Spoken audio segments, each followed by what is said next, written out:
қироати шоҳасари аллома бобоҷон ғафуров тоҷикон. таърихи қадимтарин, қадим, асри миёна ва давраи нав. гуфтори 121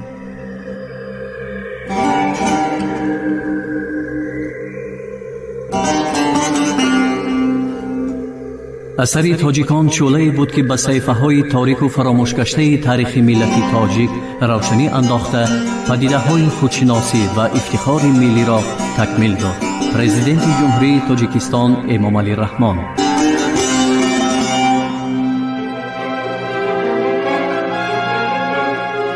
خلق تاجیک در دوره از سال 1908 تا سال 1917 رولوسیای فوریه سال 1917. جدیدان در شهرهای گوناگون آسیای میانه هر گونه تشکیلات‌های امدادی ترکیه تأسیس می‌دادند که آنها به فایده ترکیه تشویقات و ترغیبات می‌بردند. برای اجرای مراسم‌های گوناگون دینی و دنیوی پول می‌غنداشتند.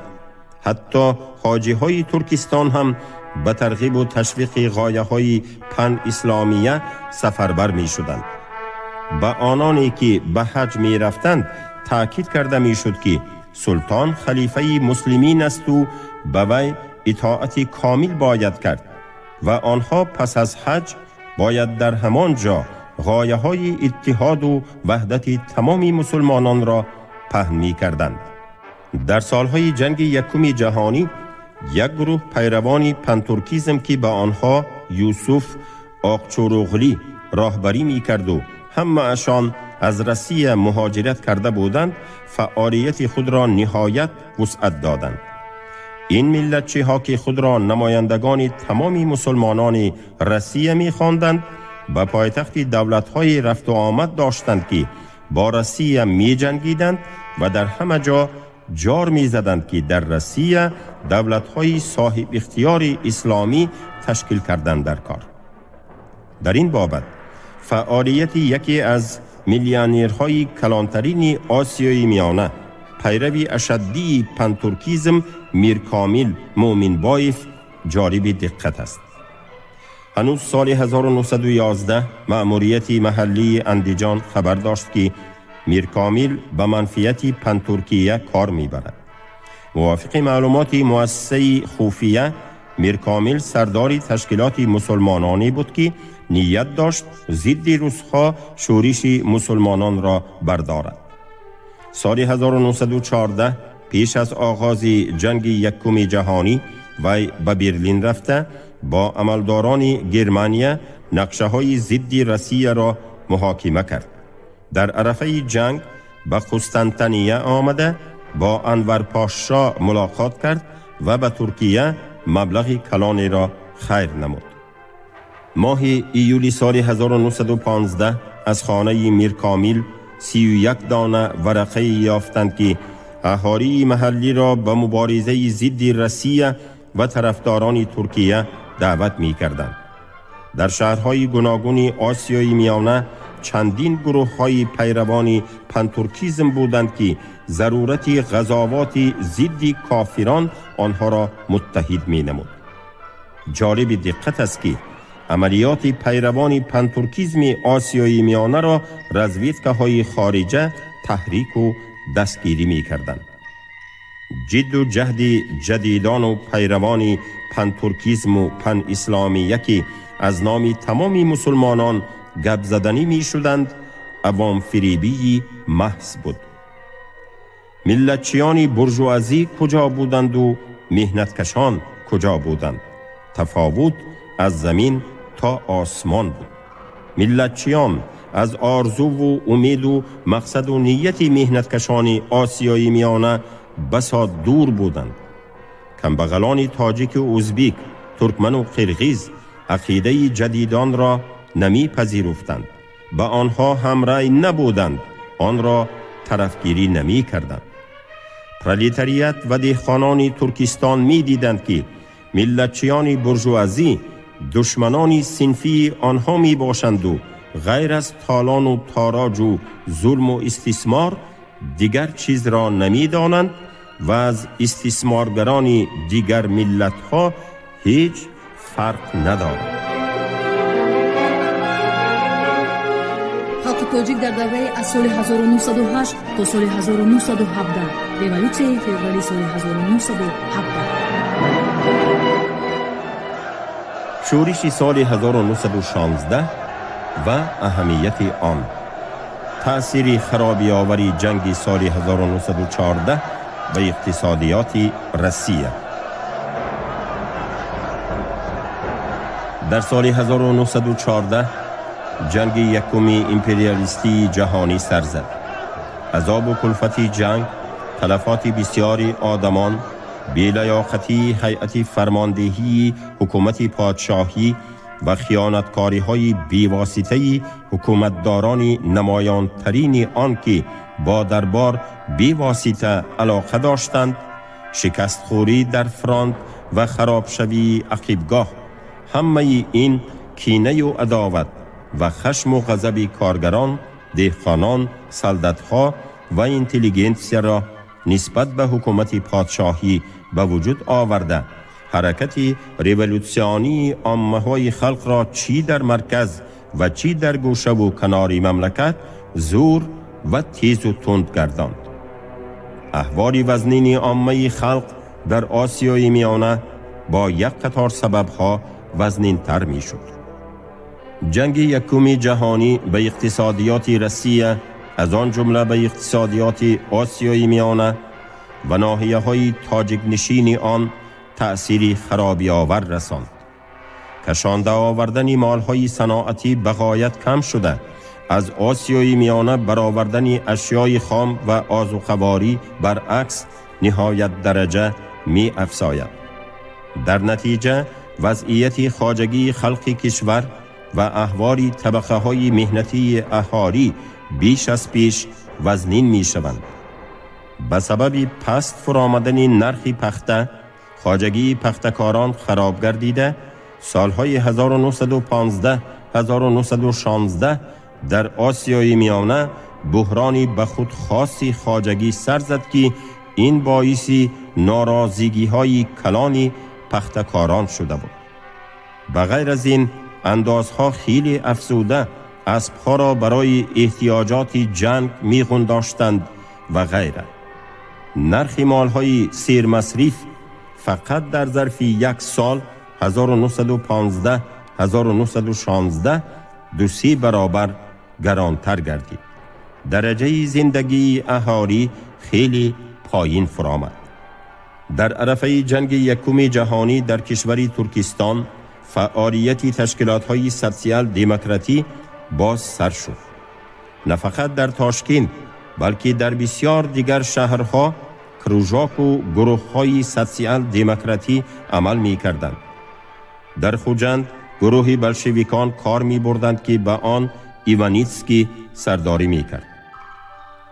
محض در همین جا در پهلوی برادران روسی همسنف خود جورا زاکیروف، عبدالقادر رحیمبایف، رحیمبردی ایگنبردیف و دیگران ضد دشمنان خود مبارزه بردند، آب و تاب یافتند و تجربه مبارزه ریولوسیونی را دریافت کردند. اینچنین کروژاک سوسیال دموکراتی راه آهنچیان خوجند و کروژاک سوسیال دموکراتی درگمیرو بودند که در بین راه آهنچیان و انگشتکنان سلوکته و درگمیرو ترغیبات می بردند. بلشویکان خاصیت امپریالیستی جنگ را فهمانده می دادند و مبارزه ضد استثمارگران دعوت می کردند. سال 1914 کارگران سلوکته کار را پرتافتند. در اویزد خوجند دهقانان پسی هم شور و آشوب می برداشتند. 25 ایون سال 1916 در عین دال و ضرب حاصلخونداری اوکازی پادشاهی برآمد که نامش هم گویا قصداً مغلق بود. درباره سفربری مردهای اهالی محلی تبعه امپریا به کار ساختمان انشاءات مدافعه در محل ارمیه عمل کننده و همچنین برای انجام همه گونه کارهای برای مدافعه دولت ضرور. موافق یکی از ماده های این اوکاس از جمله مردهای اهالی محلی تبعه ایمپریا، تمامی مردهای از 19 تا 44 ساله ولایت‌های سردریا، فرغانه، سمرقند و دیگر ولایت‌های کشور ترکستان باید سفربر می شدند. هر یک ولایت باید خیلی مردی کار می داد.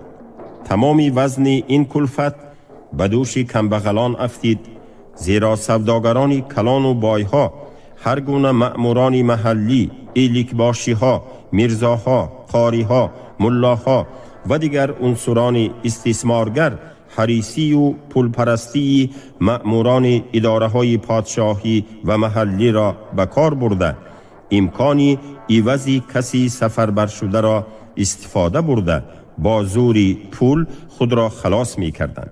یعنی بجای خود یا نزدیکان خود کمبغل بچه‌ای را کرا کرده می فرستادند. هیچ جایی عجابت ندارد که یک حجت بی نهایت عجیب و تکدار دقت تمامی مورخان را جلب کرده است. این حجت مکتوب سردار شعبه حمایت ناحیوی ترکستان والکف می باشد که 10 ایول سال 1916 نوشته است و در آن چنین گفته می شود: موافق خبرهایی که به شعبه می رسند، اهالی محلی بی نهایت به غضب آمده است و سببش آوازه هایی می باشد که آدمان پولداری با ثبات می توانستند خودشان به مردیکاری نروند، رفته خندق کاوی نکنند و بجای این مبلغ معین دهند.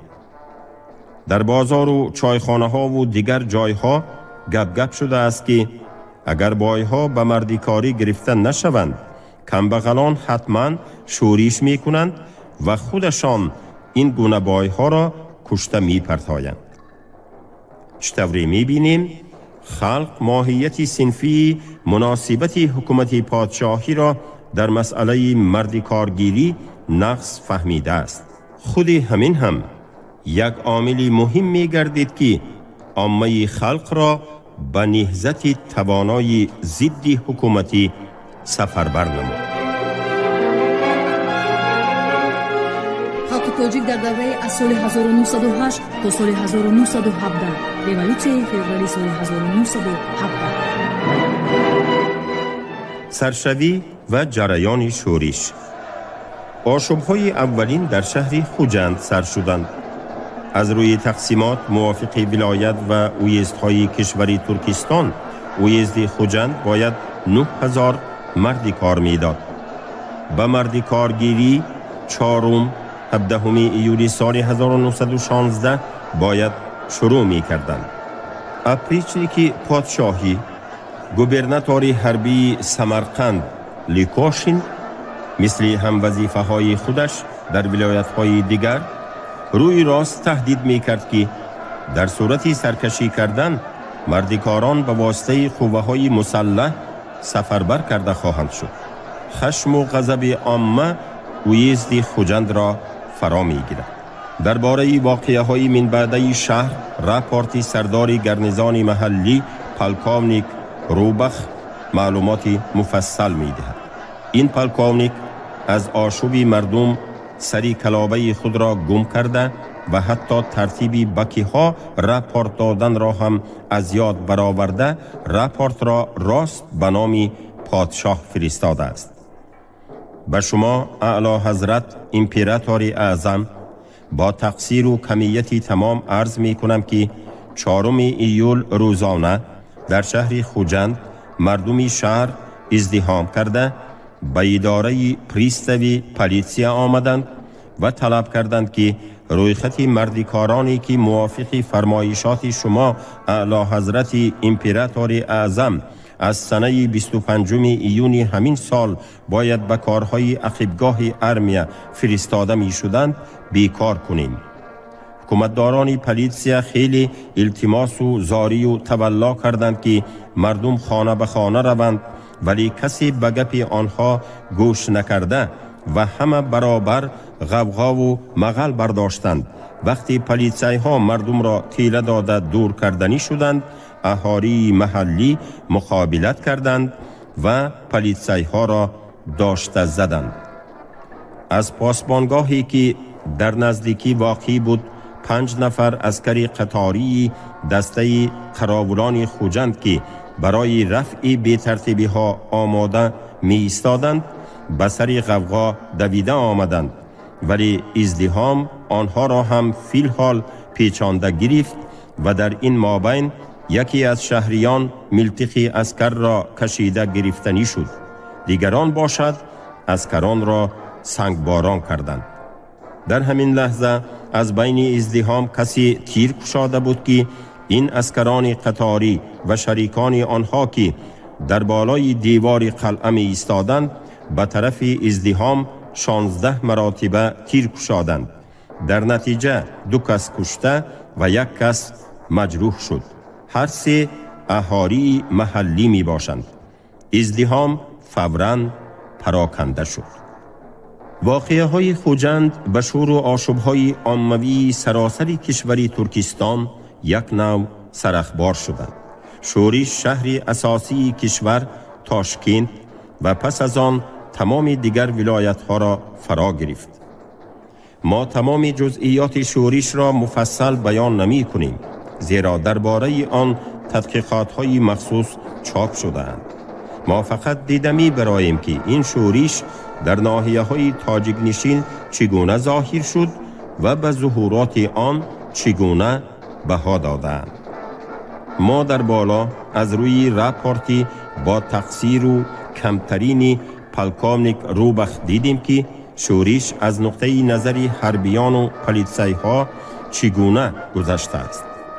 البته این راپورت بسیار تفصیلات واقعه های 4 ایول سال 1916 خوجند را بیان نمی کند. حالانکه باید مخصوص تأکید کرد که در شورش نه فقط اهالی شهر اشتراک داشتند. مردم دیهه های اطراف همه از جان سیر شده به غضب آمده بودند و صدها نفر دهقانان همان روز به خوجند آمدند. وقتی پریستوی پلیتسیا اوستیماویچ فرمود که بیگاهی 3 ایول در صحن مسجد شیخ مصلح الدین با کلان شونده های مردم ملاقات می کند، با آنجا 15-20 کلان شونده نی بلکه 100,000 آدم جمع شد. حاضران قطعیاً طلب کردند که تیاری یا خود سفربری مردکاران بیکار شود یا موقوف گذاشته شود. اوستیماویچ مجبور شد که مجلس را قطع کند. انیخترش دوم را خاده کرده گریزد. روزی دیگر در شهر یک نمایشی شد. مرد و زن، پیر و کمپیر، خرد و کلان، بچه و کچه همه به سوی گذری آخوند رفتند که در آنجا اداره آقسقال واقع بود. آقسقال میرزا موینف و پریستف اوستیماویچ اینقدر آدم را دیده زود وعده دادند که دیگر روی خط ترتیب داده نمی شود. بعد این مردمی آتشین و پرغضب که شماره اشان به 6-7 هزار رسیده بود به طرف شهری نو روان شدند. پیشاپیش این نمایش جوره زاکیرف، دادابای مشریفف بر این آدمان می رفتند که بعدها در راه غلبه حاکمیت خلق در تاجیکستان مبارزانی مشهور شدند. قاضی بزرگ خوجه و کامل جان عالم جانف نام بایهای شهر پیش راه ازدحام را گرفته از راه گرداندنی و پراکنده کردنی شدند، ولی مردم آنها را هم گریزاندند و اداره پریستف را پیچانیده گرفتند و طلب کردند که روی خط مردکاران فوراً نابود کرده شود. پلیسای ها از غضب مردم ترسیده اندرون بینا پنهان شدند. انا در همین لحظه عسکران پیدا شدند. دسته پاسبانان خوجند پیش برآمدند و یک جایه با پلیسای ها تیر کشادند. از تیرهای آنها پیرمردی 80 ساله شیخ عاقل نعمت شیخف، جوان 23 ساله محمد خان میرابیدف هلاک شده، میرزا جان میرفازیلف مجروح گردید. اما عسکر کم بود. هنوز 7 ایول لیکاشین به اجرا کننده وظیفه سردار شتاب آکروگ حربی ترکستان سیورس مراجعت کرده با اصرار التجا کرده بود که به ولایت تیستر سلدت و کزک ها را فرستد. غیر از این لیکاشین نوشته بود که سردار اویزد خوجند هم طلب کرده ایستاده است که به شهرهای خوجند و اوراتیپه فوراً یک تاگی پولیمیات و یگان 50 نفری کزک ها را فرستادن در کار. اما عسکر فرستانی هیچ نتیجه نداد و این کاری حکومتداران پادشاهی بر عبث رفت. و این خودی لیکاشین هم باوری حاصل کرد. برای تفتیش وضعیت وی 12 ایول به سفری ولایت برآمد. وی بعدتر 17 دکبر سال 1916 به گنرال گوبرناتور ترکستان نوشته بود که در وگزل خوجند به وی ازدحامی بزرگی معطل بودند که از دیهه های قیستکوز و اسفسار آمدند. من باز ایستادم که با آنها گپ زنم. گفتم که هر کسی در جایش راست ایستادگی شیند، خودم راست ایستاده به حاضران اهمیت فرمایشات اعلی حضرت امپراتور را درباره مرد کارگیری و ترتیب مرد کارگیری را فهمانده دادم.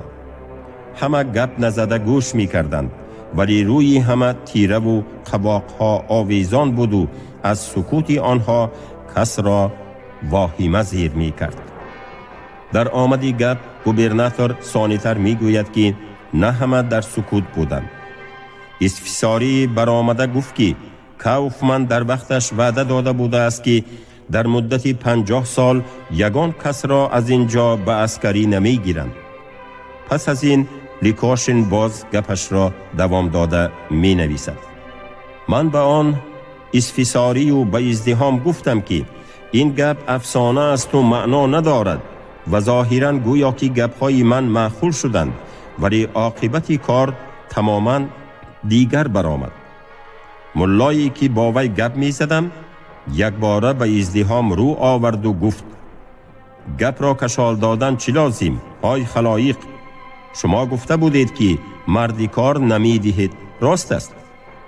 تمام ازدحام به یک بارگی بسا با صلابت و بدواهمه غرونگاس زد که راست نمی دهیم، راست نمی دهیم. من باشم فقط همین را گفته توانستم که فرمایش اعلی حضرت را درباره مردی کاری هر کاری شود اجرا کردن در کار. آنچه عیان است چه حاجت به بیان است، مگر از این زورتر منظره را دیدن ممکن است؟ کی پیشتر مردم دیده بود که خود گوبرناتور حربی ولایت در پیش دهقانان و کاسبان دیهات گپ زند؟ خیر، اگر گپ زده باشد هم کی یک آدمی عالی منصبی گنرال گوبرناتوری از دهان عام اینقدر گپ‌های روی راست و پخته و برا شنیده بود؟ من بعد هم قیستکوزی ها و اسفساری ها با کمبغلان خوجند علاقه مستحکم داشتند و در ضرورت فوراً به مدد آنها می آمدند. مثلا وقتی 21 ایولی سال 1916 حکومتداران خوجند 4 کس را به حبس گرفتند که آنها گویا مردم را به شورش دعوت می کردند، تمام قیستکوزی ها به مدد خوجندی ها شتافتند. خرد و کلان هر کسی که گشته می توانست به راه برآمدند. کلانان شهر با یک عذاب پیش راهی این ازدحام 5000 نفره را گرفتند و نماندند که به خوجند درآیند. در اوراتیپه و دیهه های اطراف آن هم شور و آشوب ها می شدند.